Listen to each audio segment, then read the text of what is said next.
Well, thank you very much for the opportunity to come and visit Dublin to present some of the work we've been doing in Leeds on complete mesocolic excision. I'm Nick West. I'm one of the clinical lecturers in pathology and gastrointestinal pathologists based in Leeds, working in the laboratory of Phil Quirk, where we're trying to improve outcomes for patients with colorectal cancer by assessing the optimal surgical methods and feeding this back to surgical teams. Now, Phil's done a lot of work in the 1980s and 1990s on rectal cancer and the importance of total mesorectal excision and the surgical grading of total mesorectal excision specimens. And now we're trying to translate these same principles into mesocolic dissection for colon cancer. So the importance of TME is now well appreciated around the world. Bill Heald first published his experience of the importance of total mesorectal excision in the early 1980s, and we know that in countries where total mesorectal excision has been introduced as standard practice, for example here shown on the Stockholm data, we see an improvement in outcomes for patients in the order of around 10% improvement in survival. Now, at the same time, Phil Quirk was rigorously assessing rectal cancer specimens, and in 1986 he first published his seminal paper on the importance of the circumferential resection margin for rectal cancer, showing that tumours within 1 millimetre of the circumferential margin predicted a higher rate of local disease recurrence. The next contribution from Phil was the introduction of mesorectal grading, and Phil described a three-tiered grading system. We can see here on the slide on the left-hand side the mesorectal plane dissection, where the specimen has a nice intact mesorectal fascia in the TME plane. In the middle we've got the intramesorectal specimen, where we see significant defects into the mesorectal envelope which don't extend down to the muscle tube. And then on the right-hand side, we've got the muscularis propria plane, where we see major disruptions into the mesorectal envelope which extend down to expose the muscle tube. And Phil was able to show in the CR07 trial, shown on the right-hand side of the slide, the difference in local recurrence rates between muscularis propria plane excisions and the more intact specimens, with twice as many patients experiencing a local recurrence with muscularis propria plane surgery compared to the other two grades. And we've now got plenty of evidence that mesorectal grading is a worthwhile thing for pathologists to do and to feed back to surgeons. This is a meta-analysis from Stephen Borsch and Iris Nagtegaal on over 4,000 patients, showing that mesorectal grading does predict the rate of both local and distant disease recurrence. So how and why should we think about implementing these same principles into mesocolic dissection? Well, the reason why is that we know there's variation in outcome for patients with colon cancer. Here we've got two survival curves. The top one shows the difference in survival for operable colon cancer for the 9 hospitals across the Stockholm region of Sweden. And you can see between the best performing hospital at the top and the worst performing hospital at the bottom, around a 25% difference in survival for operative colon cancer. In the bottom survival curve, this is UK data from the English NHS Trust generated by Dr. Eva Morris in Leeds. And again, we can see the variation from the best performing trust to the worst performing trust for operable colon cancer in the order of 25%. Now, there are many reasons why we might expect to see survival differences between different populations for operable colon cancer, but one of the hypotheses that we've attempted to explore is that the difference in quality of surgery may play a major role in these differential outcomes. Why do we think that differences in surgery may play a major contribution? Well, we know as pathologists, when we look at the specimens, that there are clear differences in what different surgeons produce in terms of the amount of tissue taken out around the tumour and the integrity of the specimen. So here you can see a colon cancer specimen which is very short in length with very minimal mesentery attached to the muscle tube, and the mesentery that is attached, you can see on the cross-sectional slices, shows extensive tears which extend down onto that muscle tube. At the bottom we've got another specimen resected around the same time as the top specimen, and you can see this is clearly different, with a nice intact mesocolon around the tumour, and on the cross-sectional slices you can see that the mesocolon is extensively lined by peritoneum with no defects going into that mesocolic envelope. We know also from the literature that if we standardise our approach to colonic cancer dissection, this will translate into an improved outcome for patients.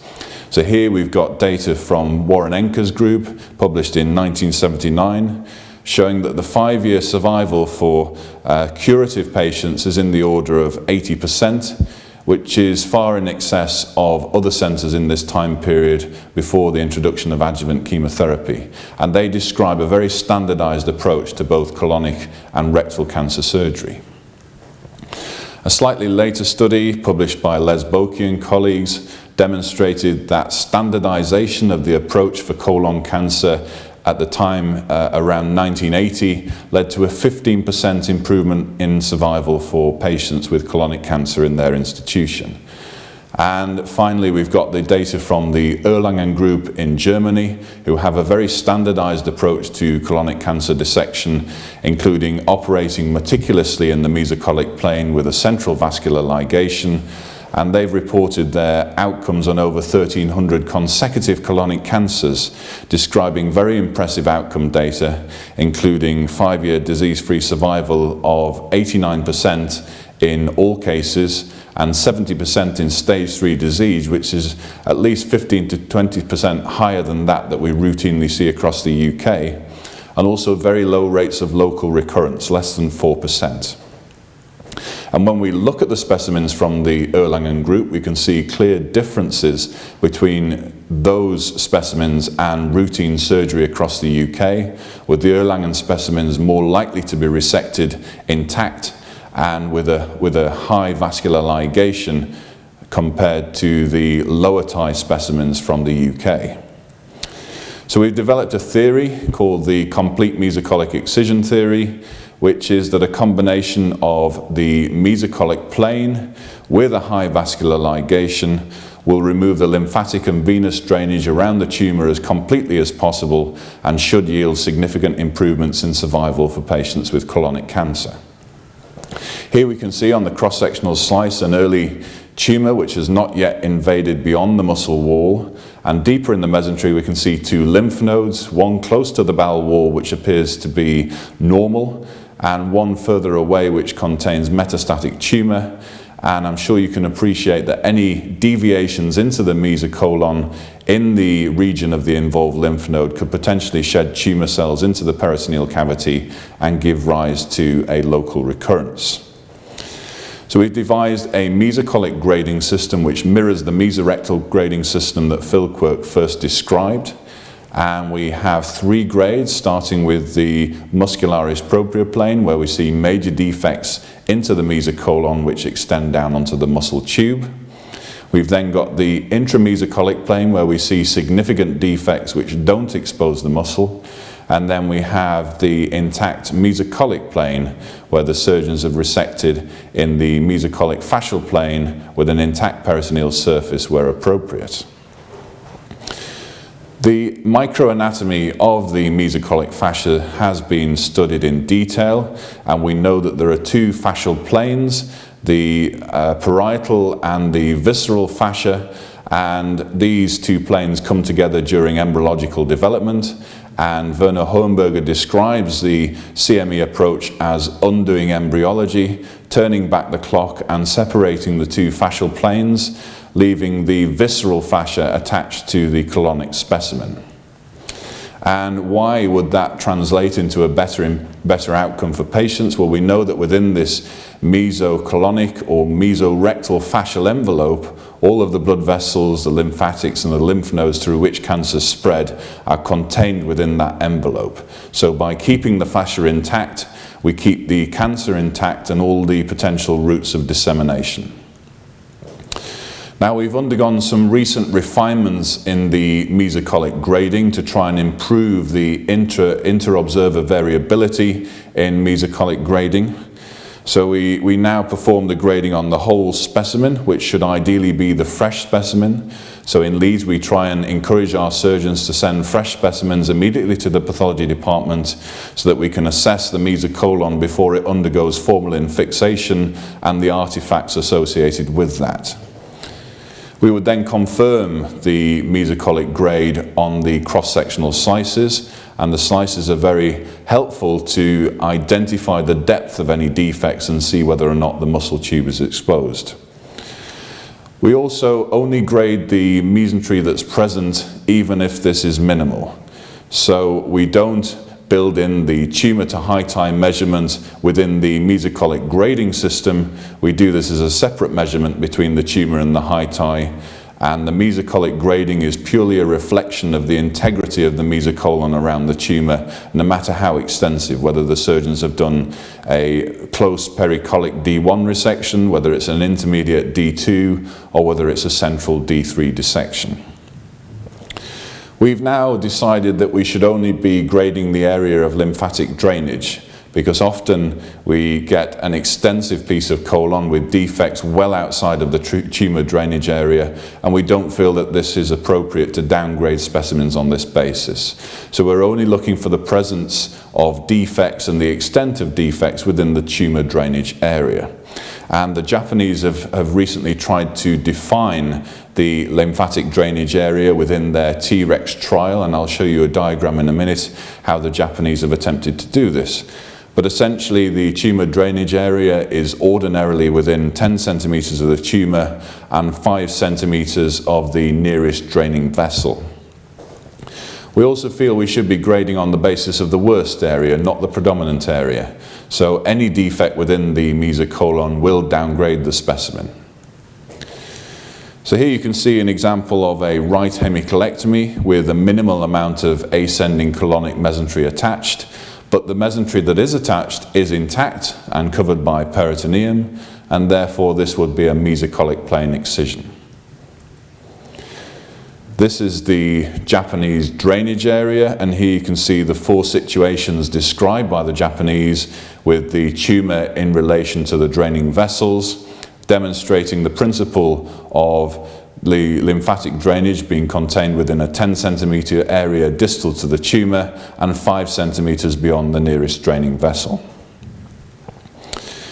Here we can see an example again of a right hemicolectomy with an obvious defect within the transverse mesocolon, but this is the resection of a cecal carcinoma with a defect well outside of the drainage area, so we can see that the ileocolic mesentery through which the natural lymphatic drainage of a cecal cancer will occur is intact, and the defect is well outside of this area within the transverse mesocolon. So we wouldn't downgrade the specimen on this basis, and we would still call this a mesocolic plane excision.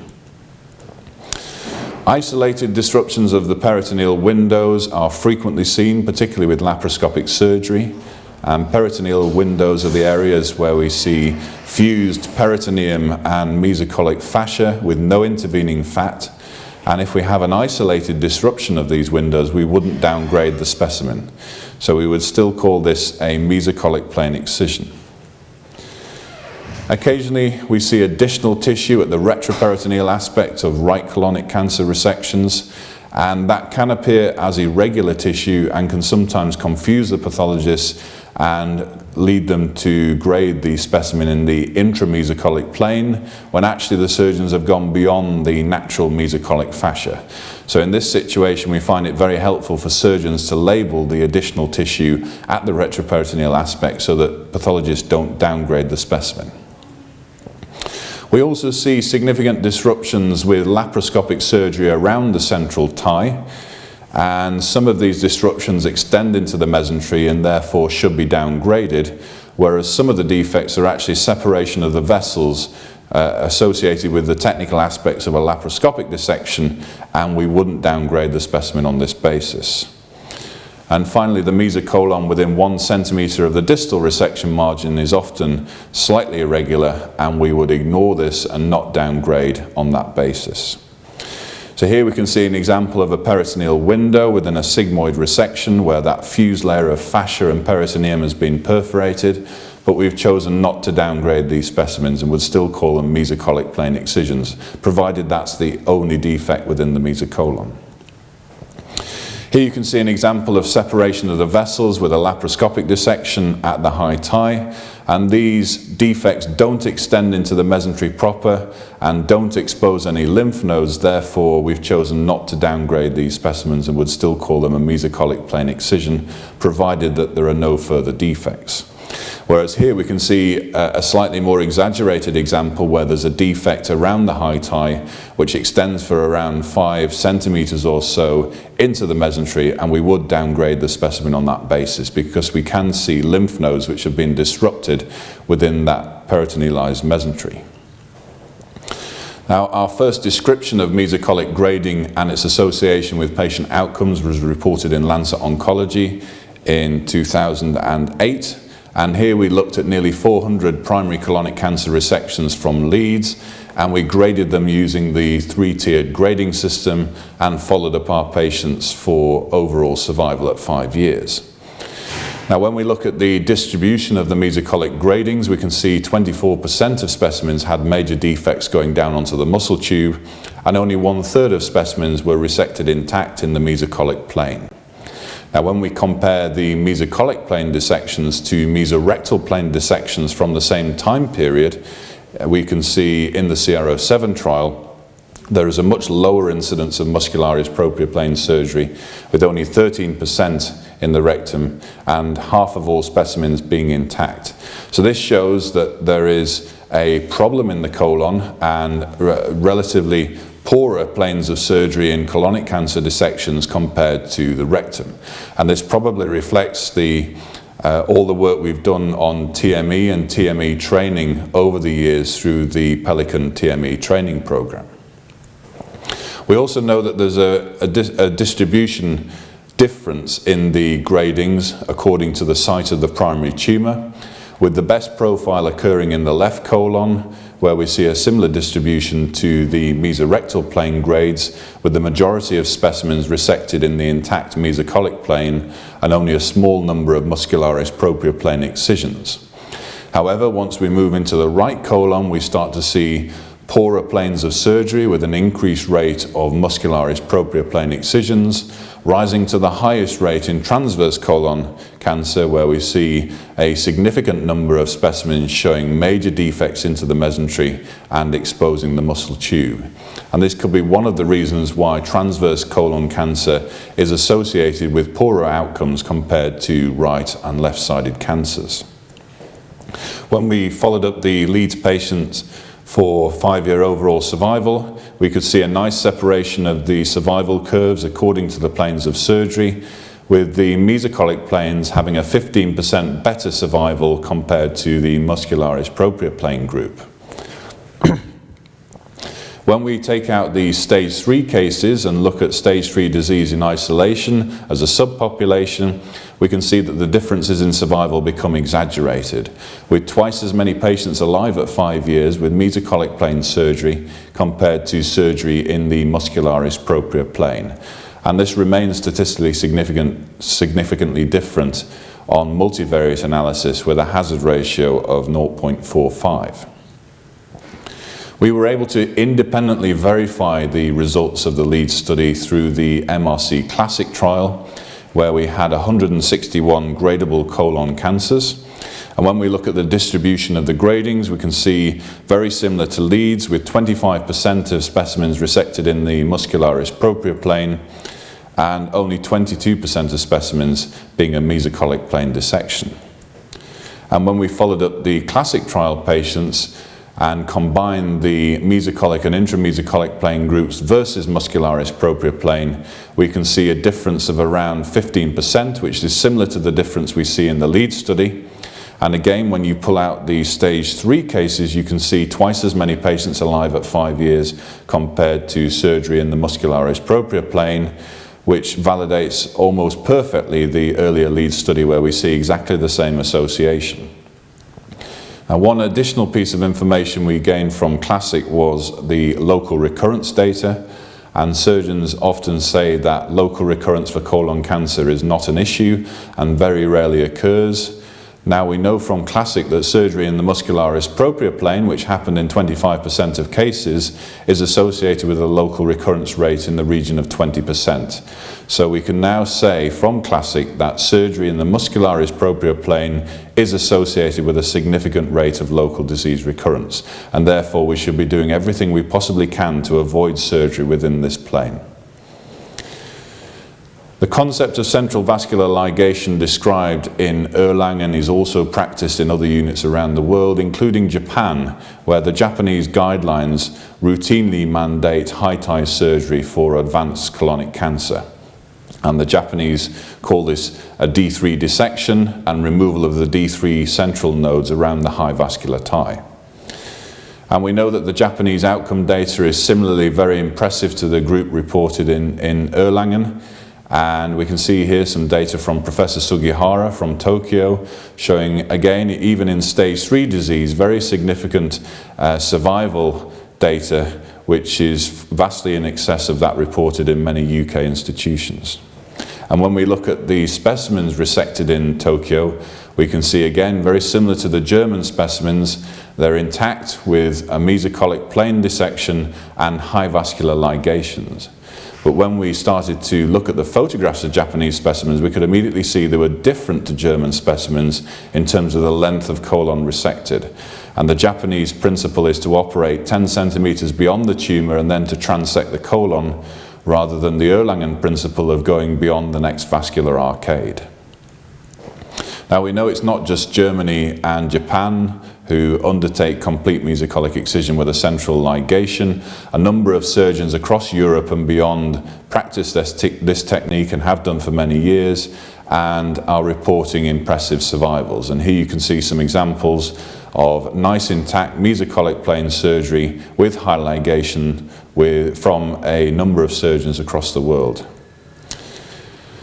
Now, the term complete mesocolic excision is appearing in a number of articles in the literature, some of which are very complementary towards this term and its principles, and some of which are less complementary, including this article published from here in Dublin by Des Winter and Hogan, who described complete mesocolic excision and its novelty. And the two authors said that 20 years ago, when Bill Heald first introduced the term total mesorectal excision, he was not inventing a new operation, but had just proposed a new name for what was already accepted surgical practice. And now history repeats itself for the colon. Now, we agree with Hogan and Winter that complete mesocolic excision is not a new concept. Here you can see an article published in 1909, over 100 years ago, from a surgeon and an anatomist in Leeds, where they described the lymphatic drainage of colonic cancer and the principle of resecting the mesocolon intact with a high vascular tie to adequately clear the lymphatic drainage.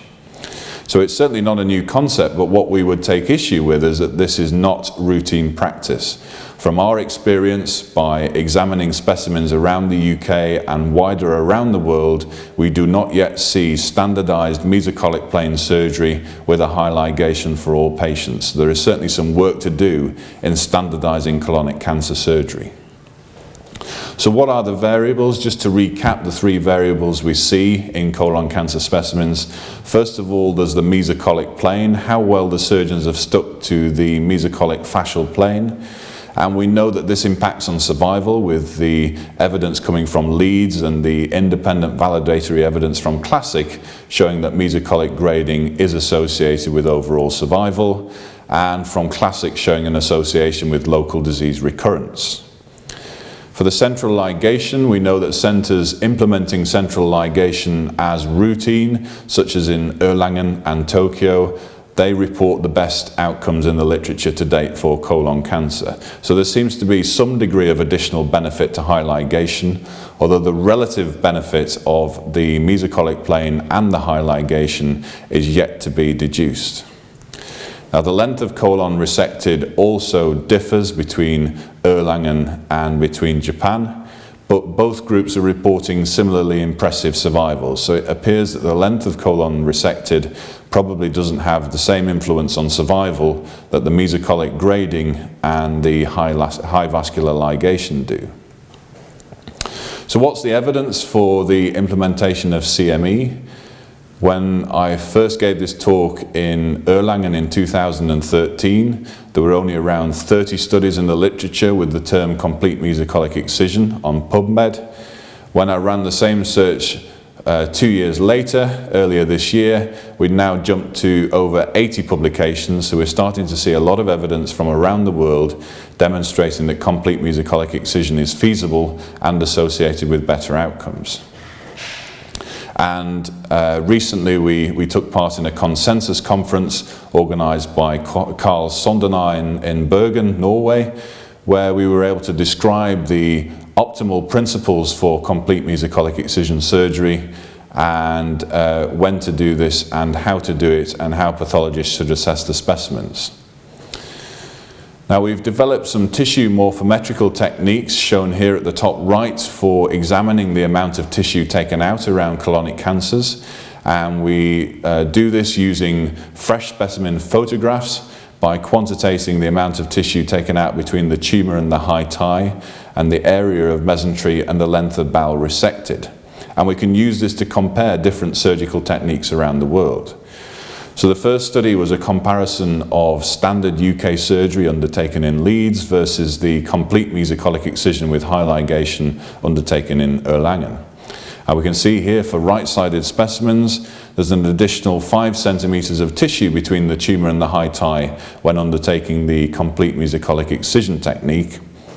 We can also see a slightly longer length of colon resected and therefore a greater overall area of mesentery, which is associated with a greater lymph node yield and more resections in the mesocolic plane.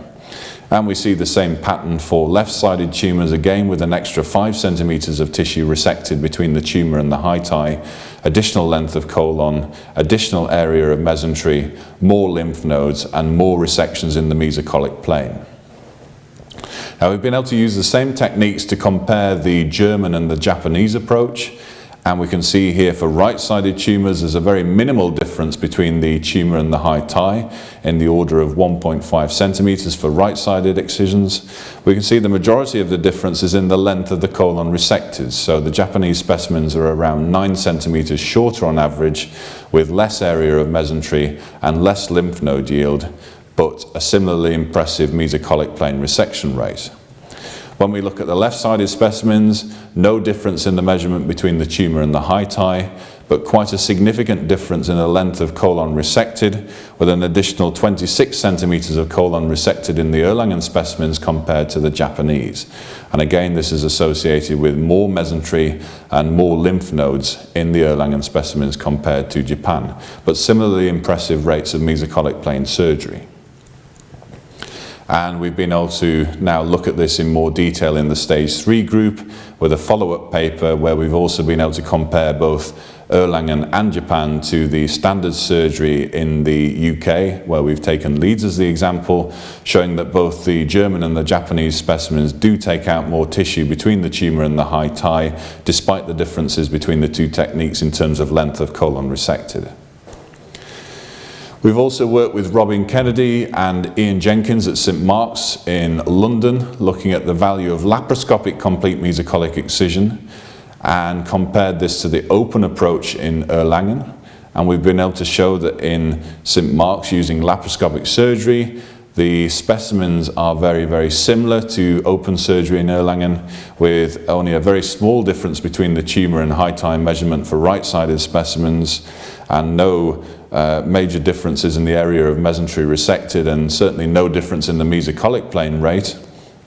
And for left-sided specimens, no difference in the tumour to high thigh measurements, and similarly impressive mesocolic plane dissection rates. So we now know that laparoscopic CME can be effectively applied in the same way that open CME can. Finally, we've done some work in Denmark looking at the effect of multidisciplinary education on colonic cancer surgery. And we were able to assess one of the hospitals, Hillerød Hospital, who had been to Erlangen to undergo colonic cancer training from Professor Hohenberger and implement this as standard practice for colon cancer in their unit, compared to the other 5 hospitals in the Copenhagen region.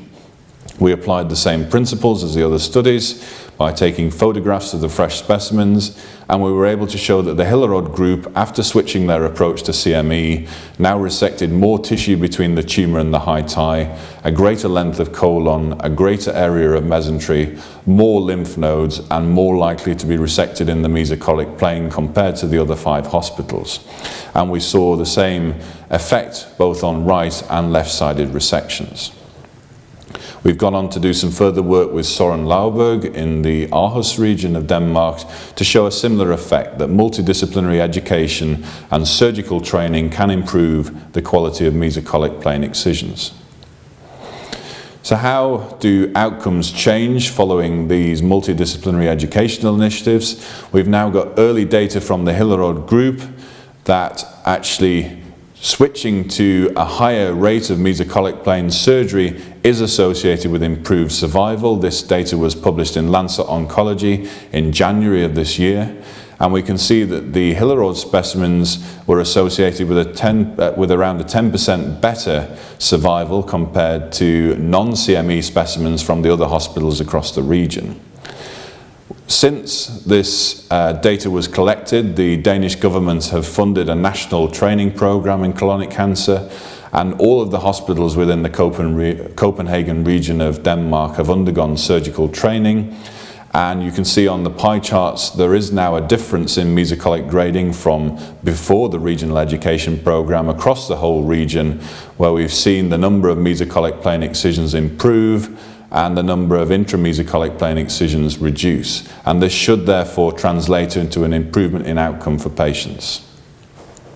We've got some ongoing studies across the world, one of which is a UK study, the Foxtrot trial, where we're looking at the value of preoperative chemotherapy for advanced colon cancer, and this may yield additional survival benefits in addition to standardizing the mesocolic grading.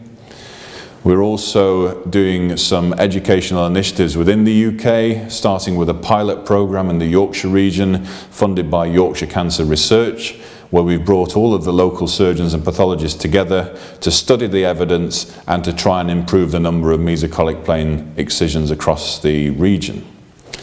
We're also involved in the T-REX study, which is being run through Professor Sugihara in Japan, where we're analysing the differences between the European approach of taking an extended length of colon versus the Japanese approach of taking a very short length of colon, to understand the differences in lymph node yields and the distribution of positive lymph nodes in order to understand which one of these 2 techniques is optimal. And finally, we're undertaking the GLISTEN trial, which is a collaboration between Leeds and the Mater Hospital here in Dublin, looking at the value of intraoperative fluorescence to identify positive lymph nodes and therefore stratify the operative approach, with the concept being that positive disease in the mesentery may undergo a high tie, whereas negative disease will undergo a lower level ligation to try and reduce the morbidity which has been reported in some units for complete mesocolic excision with a central ligation. So just to summarize, I've shown you that there is significant variation in the quality of colon cancer specimens, and there is significant variation in colon cancer outcomes. And I think there is good evidence that the 2 are linked. We've shown that the plane of surgery is important, and the evidence for this comes from the Leeds study and validated by the classic trial, with mesocolic plane surgery having a better outcome, and this is exaggerated in stage 3 disease. We know that the addition of complete mesocolic excision with central vascular ligation appears to be associated with additional benefit, and the evidence for this comes from the impressive survivals reported in Erlangen and in Japan when compared to the rest of the world. There's evidence from Denmark that multidisciplinary education is beneficial. It certainly improves the quality of specimens, and we've demonstrated that in Hillerød and then wider across the region. And we've also now seen the longer-term survival improvements in Hillerød compared to the other hospitals. We know that laparoscopic surgery can effectively produce the same high-quality specimen to open surgery, and we've demonstrated this through the work we've done with Robin and Ian at St Mark's. And finally, pathological quality control is the process that underpins all of these developments and drives forward the improvement in surgery and therefore improvements in outcomes for patients. So we need to encourage greater collaboration between surgeons and pathologists with routine pathological feedback by taking photographs of specimens after resection and the demonstration of any defects at the multidisciplinary team meetings. So we now routinely photograph all of our specimens as they come into the department, preferably fresh, although formalin-fixed specimen photographs are perfectly acceptable, with additional images taken of the cross-sectional slices, and we will try and show these in the multidisciplinary team meetings to discuss any issues with the mesocolic gradings. So I just want to finish with this quote from the eminent UK pathologist Cuthbert Jukes, who recognised the importance of high-quality surgery very early on during his practice. And Jukes said, "I should not choose the operation, but I should choose the surgeon to do it, and I should choose him with great care." And I think that makes complete sense. The surgeon is very important in the cure of patients with colonic cancer. And if they do a good job and resect the specimen in the mesocolic plane, then the patient is more likely to survive. And we've had the pleasure of working with a number of surgeons from the UK, across Europe and beyond over the years, who've enabled us to do our work on mesocolic grading and tissue morphometry to identify the optimal techniques which are associated with the best outcomes for patients. But I think the one thing that Jukes forgot to mention is that one should also choose the right pathologist. Because if we don't identify any defects in the specimen and feed this back to the team to aid their learning, if we don't identify all of the lymph nodes and all of the extramural vascular invasion, the peritoneal disease and the margin positivity from which patients may benefit from adjuvant therapy, then we're doing our patients a disservice. So we need further collaborations between pathology and surgeons to improve outcomes for our patients. So I'd just like to thank all of our local, our national and our international collaborators who contributed to the data presented. And at the bottom I need to acknowledge our funders, Yorkshire Cancer Research, the National Institute for Health Research, the Pathological Society and the Academy of Medical Sciences for funding the work we do in Leeds. Thank you.